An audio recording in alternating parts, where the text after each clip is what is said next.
विदेशी नहीं, स्वदेशी कानून चाहिए। एक बड़ा महत्वपूर्ण मुद्दा और इस मुद्दे को मुखरता के साथ उठाने की ज़िम्मेदारी जिन्होंने ली है, आज हमारे साथ वो प्रसिद्ध हस्ती मेरे सामने इस वक़्त मुस्कुराती हुई नज़र भी आ रही हैं। किसी परिचय का ज़्यादा परिचय की ज़रूरत नहीं है। इस चेहरे को देखकर ही हर आदमी समझ जाता है कि जब कभी देश की बात होती है तो उस देश में प्रथम प्रणेता के रूप में ये चेहरे सामने होते हैं। तो मैं बिना समय गँवाए इस देश के जाने-माने सीनियर एडवोकेट अश्विनी उपाध्याय जी और साथ ही साथ भारत जोड़ो आंदोलन के संयोजक अश्विनी उपाध्याय जी, उनका बहुत-बहुत स्वागत करती हूँ। नमस्कार सर।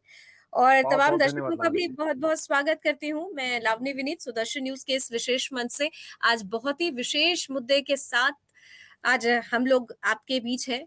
हम दोनों ही कुछ ऐसी बातें आज आपसे साझा करने वाले हैं जिसके बारे में आपने सुना होगा, जाना होगा लेकिन कभी इसका आकलन नहीं किया होगा। कभी आपने ये बैठकर सोचने की कोशिश की है कि अंग्रेज़ चले गए लेकिन अपने कानून छोड़ गए।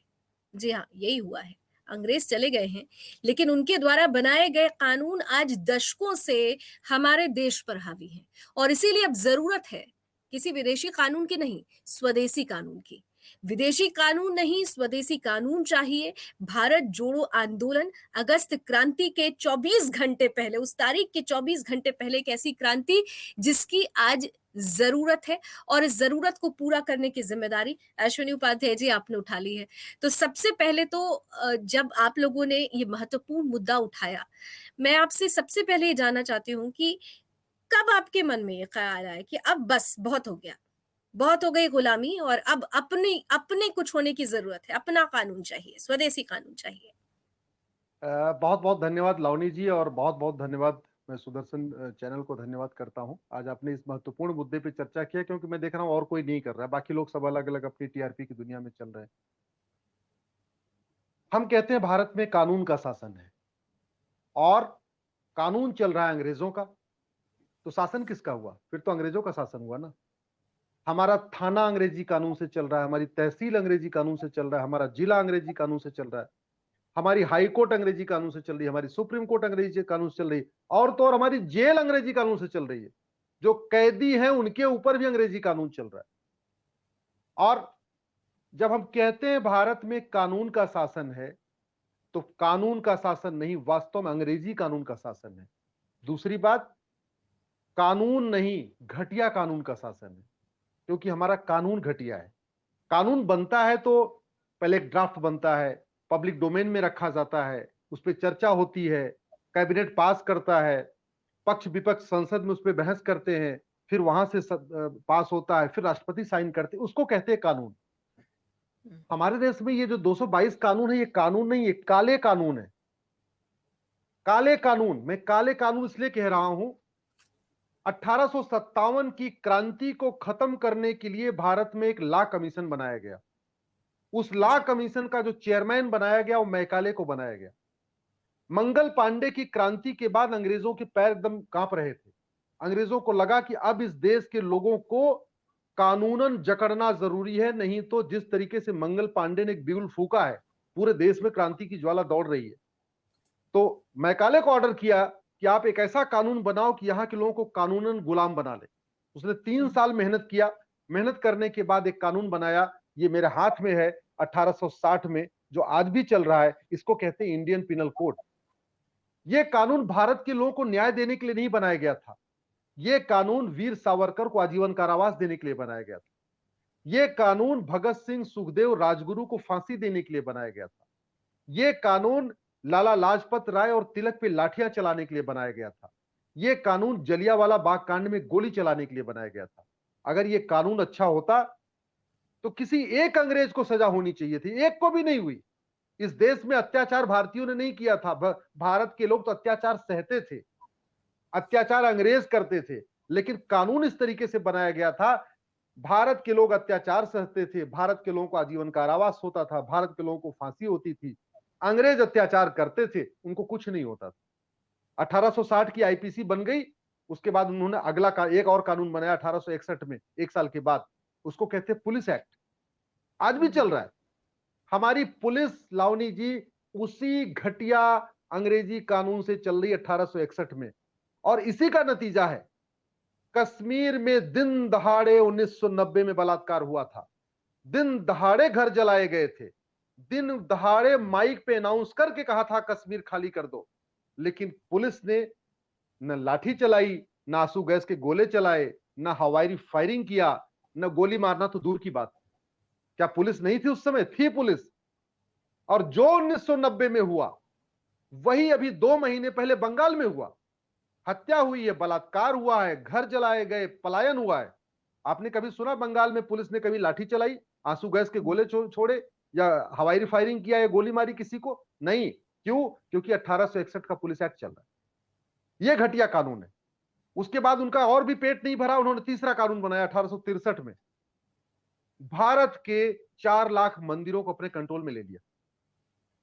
क्योंकि अंग्रेजों को लगा उत्तर भारत के मंदिर तो पहले मुगल लूट चुके हैं, काशी लूट चुका था, मथुरा लूट चुका था, अयोध्या लूटा जा चुका था। उन्होंने देखा कि दक्षिण के मंदिर बचे हुए। शिवाजी महाराज ने अंग्रेजों को महाराष्ट्र के बॉर्डर पे रोक दिया था, उनको महाराष्ट्र का आगे नहीं बढ़ने दिया। इसकी वजह से आपका तमिलनाडु, केरल, कर्नाटक, आंध्र प्रदेश, तेलंगाना, ये दक्षिण भारत मुगलों के अंडर नहीं आ पाया था। तो वहां मुगलों का अधीन नहीं आया, तो वहां के मंदिर बचे हुए थे, वहां के मठ बचे हुए थे, वहां के गुरुकुल बचे हुए थे।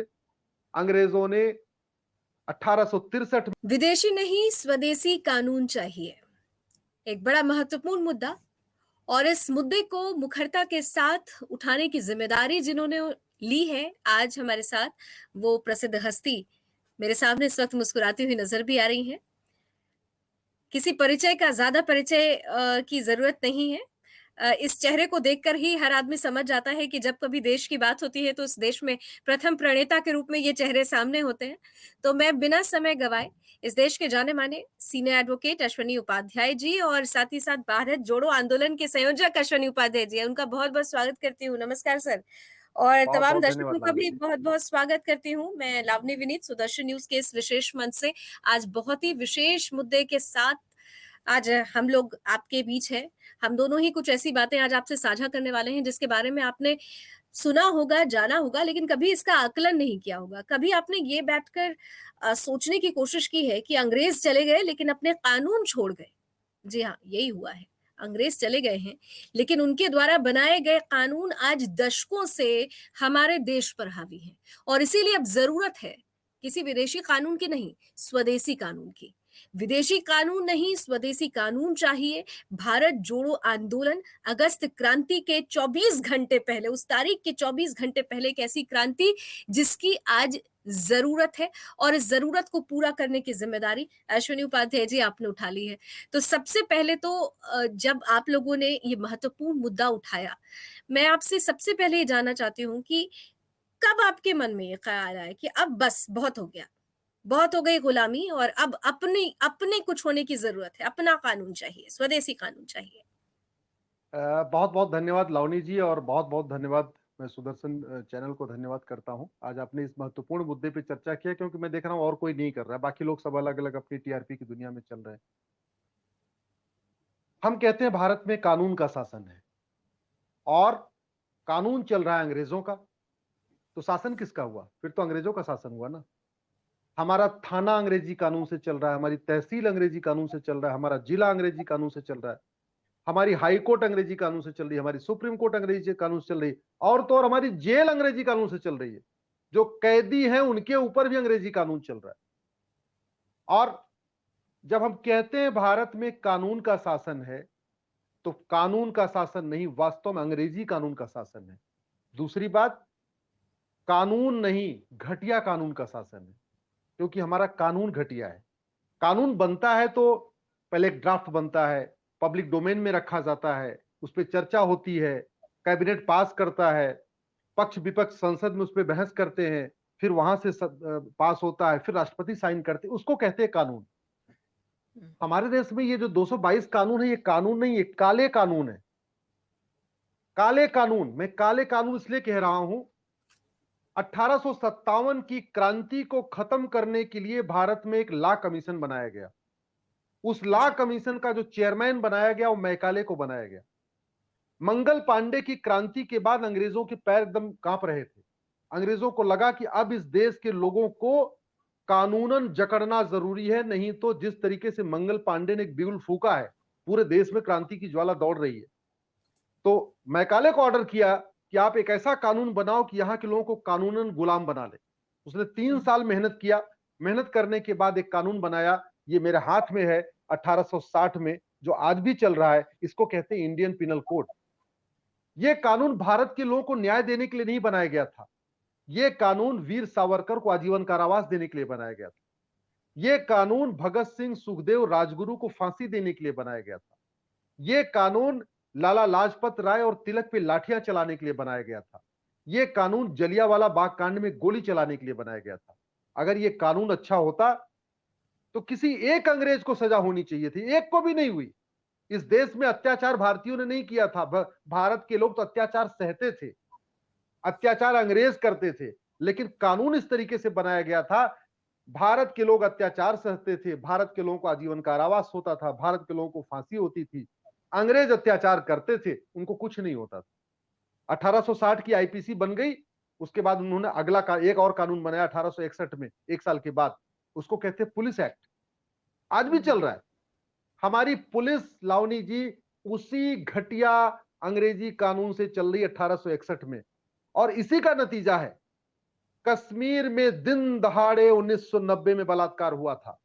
दिन दहाड़े घर जलाए गए थे। दिन दहाड़े माइक पे अनाउंस करके कहा था कश्मीर खाली कर दो। लेकिन पुलिस ने न लाठी चलाई, न आंसू गैस के गोले चलाए, न हवाई फायरिंग किया, न गोली मारना तो दूर की बात। क्या पुलिस नहीं थी उस समय? थी पुलिस। और जो 1990 में हुआ वही अभी 2 महीने पहले बंगाल में हुआ। हत्या हुई है, बलात्कार हुआ है, घर जलाए गए, पलायन हुआ है। आपने कभी सुना बंगाल में पुलिस ने कभी लाठी चलाई, आंसू गैस के गोले छोड़े, या हवाई फायरिंग किया, या गोली मारी किसी को? नहीं। क्यों? क्योंकि 1861 का पुलिस एक्ट चल रहा है। यह घटिया कानून है। उसके बाद उनका और भी पेट नहीं भरा, उन्होंने तीसरा कानून बनाया 1863 में। भारत के 4 लाख मंदिरों को अपने कंट्रोल में ले लिया। क्योंकि अंग्रेजों को लगा उत्तर भारत के मंदिर तो पहले मुगल लूट चुके हैं, काशी लूट चुका था, मथुरा लूट चुका था, अयोध्या लूटा जा चुका था। उन्होंने देखा कि दक्षिण के मंदिर बचे हुए। शिवाजी महाराज ने अंग्रेजों को महाराष्ट्र के बॉर्डर पे रोक दिया था, उनको महाराष्ट्र का आगे नहीं बढ़ने दिया। इसकी वजह से आपका तमिलनाडु, केरल, कर्नाटक, आंध्र प्रदेश, तेलंगाना, ये दक्षिण भारत मुगलों के अंडर नहीं आ पाया था। तो वहां मुगलों का अधीन नहीं आया, तो वहां के मंदिर बचे हुए थे, वहां के मठ बचे हुए थे, वहां के गुरुकुल बचे हुए थे। अंग्रेजों ने 1863 में एक कानून बनाया, उसको कहते हैं धर्मस्थल नियंत्रण कानून, रिलीजियस एंडाउमेंट एक्ट। और वो कानून बना के उन्होंने सारे मंदिर अपने कंट्रोल में ले लिए। मंदिर के पुजारियों को नौकर बना दिया उस मंदिर का। मंदिर के आसपास जो दुकानों के मालिक थे उनको वहां पे किराएदार बना दिया और उनसे ही पैसा लेने लग गए। ऐसे 222 कानून बनाए अंग्रेजों ने। पूरे भारत में आपको सिविल लाइन मिलेगी। ये मतलब कुछ ऐसी बातें हैं जो बहुत कम लोगों को जानकारी है। भारत के सारे बड़े शहरों में आपको सिविल लाइन मिलेगी। दिल्ली में मिलेगी, कानपुर में मिलेगी, इलाहाबाद मिलेगी, जहां बड़े शहर है वहां सिविल लाइन का मतलब कि यहां अंग्रेज रहते थे। जिस शहर में सिविल लाइन नहीं है, इसका मतलब वहां अंग्रेज नहीं रहते थे। जिस शहर लेकिन में देखिए सिविल लाइन है, कितनी हास्यास्पद चीज है कि आज सिविल लाइंस में रहने का मतलब लोग अपने आप को सोचते हैं कि बहुत एलीट क्लास है, उनको ये नहीं समझ में अभी नहीं आता। हाँ, अभी आगे सुनिए क्या खेल क्या जी हुआ है। जी। अंग्रेजों ने 1894 में कानून बनाया, उसको कहते हैं लैंड एक्विजिशन एक्ट। जमीन एक्वायर किया किसानों से, और उस कानून में उन्होंने अपने पास अनगिनत पावर रखी। और जहां 10 बीघे जमीन चाहिए होती थी, 100 बीघे एक्वायर कर लेते थे। 10 बीघे जमीन अपना कुछ ऑफिस बना लिया, बंगला बना लिया, बाकी का 90 बीघे जमीन चर्च को देते थे। इसलिए आप जहां जहां आपको सिविल लाइन मिलेगी, वहां पे बड़े बड़े बंगले मिलेंगे, और वहां पे चर्च जरूर मिलेगा, और चर्च के पास खूब प्रॉपर्टी मिलेगी। भारत में जो सबसे ज्यादा रेलवे के पास और डिफेंस के बाद तीसरे नंबर पे जो सबसे ज्यादा प्रॉपर्टी है, वो चर्च के पास है। चर्च के पास है। जी। वो 1894 का कानून था। उसके बाद इनको और लगा, इनको और करते हैं। 1937, 38, 39 में शरिया एक्ट बना दिया।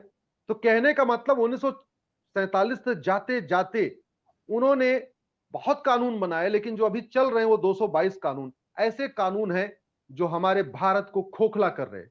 ये घटिया कानून का नतीजा है लावनी जी। एक व्यक्ति कहता है 15 मिनट के लिए पुलिस हटा दो, हिंदुस्तान के हिंदुओं से मुक्त कर देंगे।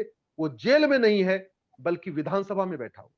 ये घटिया अंग्रेजी कानूनों का परिणाम है। आलू को सोना बनाने वाले बाहर घूम रहे हैं। ये घटिया अंग्रेजी कानूनों का परिणाम है। गमले में गोभी उगाने वाले भी बाहर घूम रहे हैं। ये घटिया अंग्रेजी कानूनों का परिणाम है। छत पे बैगन पैदा करने वाले भी बाहर घूम रहे हैं, करोड़ों का बैगन।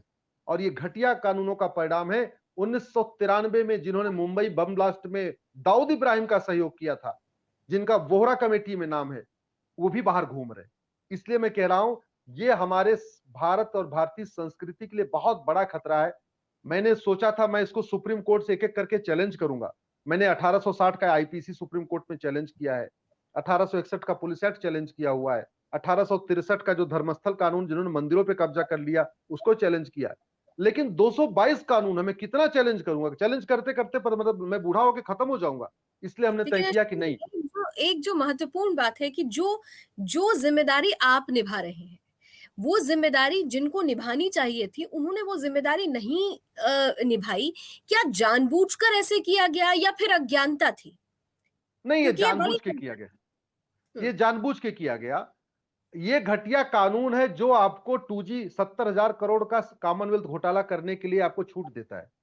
हुँ, ये घटिया कानून है जिसकी वजह से आप 1,76,000 करोड़ का घोटाला कर लेते हो, कुछ नहीं होता, 2G कर लेते हो।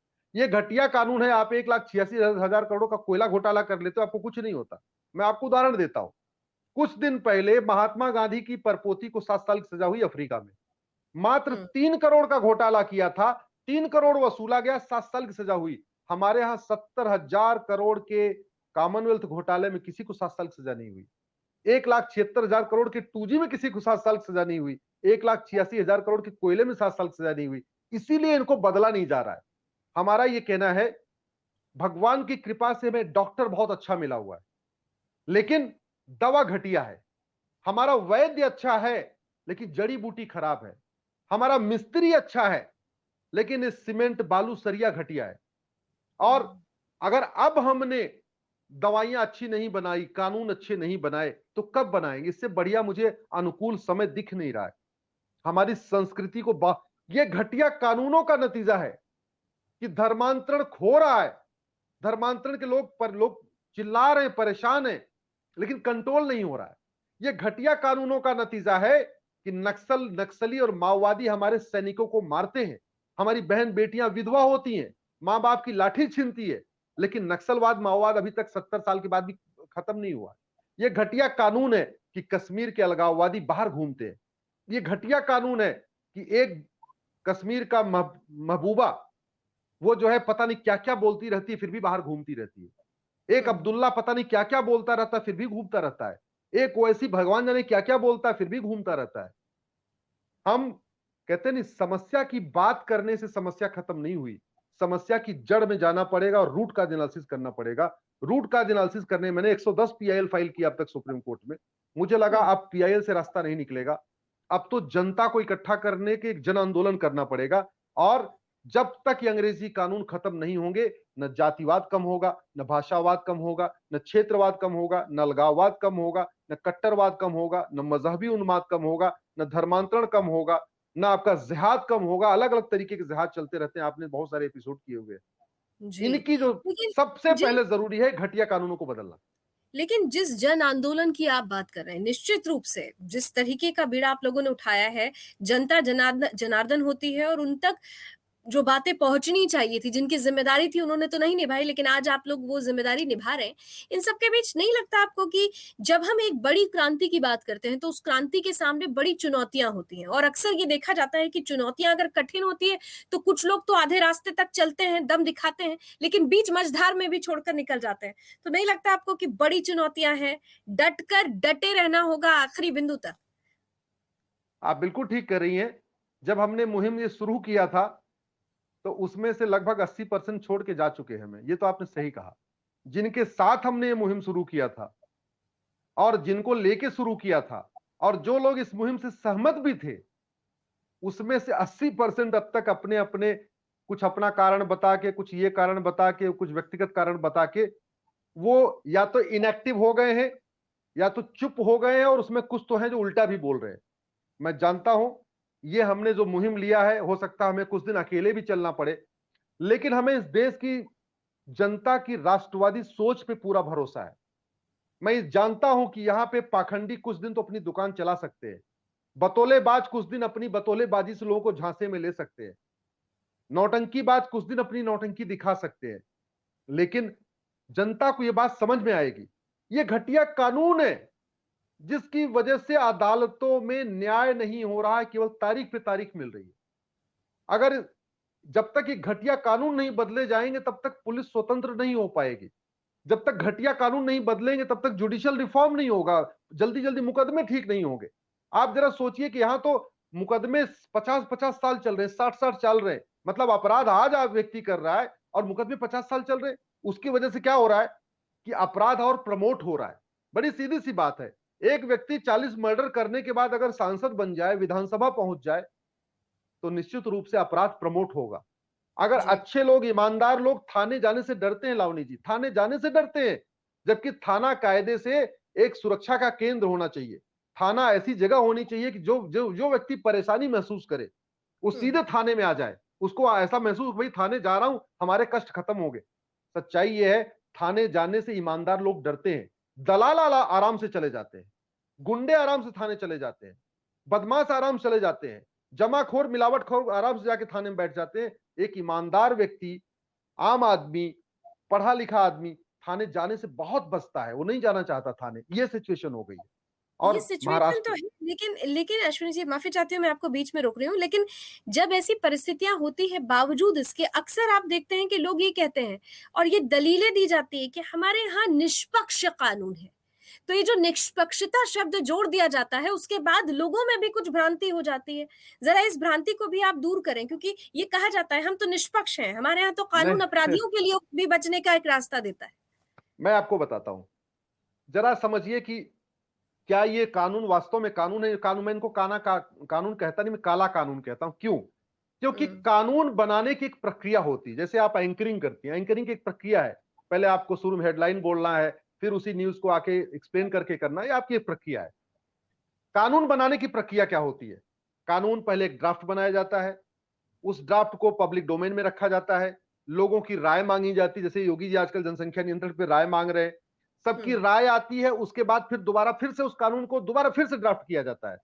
फिर वो जब नया ड्राफ्ट बनता है उसको मंत्रिमंडल में भेजा जाता है, मंत्रिमंडल डिस्कशन करता है, फिर उसको लोकसभा, विधानसभा या राज्यसभा में उसको पेश किया जाता है, वहां चर्चा होती है, वहां चर्चा होने के बाद अमेंडमेंट आता है, फिर वो पास होता है, फिर राष्ट्रपति के पास जाएगा, गवर्नर के पास जाएगा, वहां साइन होगा, तब बनता है कानून।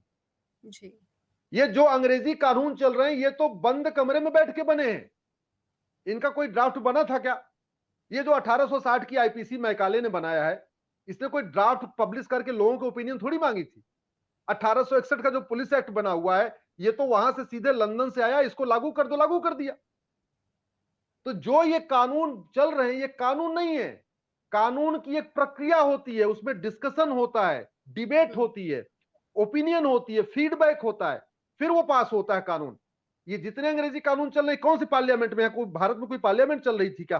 कुछ नहीं था ना। उनको वहां से वहां बनाते थे, लंदन में बना के यहां भेज देते थे, यहां लागू, वायसराय लागू कर देता था। इसलिए मैं कह रहा हूं, ये कानून के प्रोसीजर को फॉलो किए ही नहीं गए तो फिर कानून किस बात के?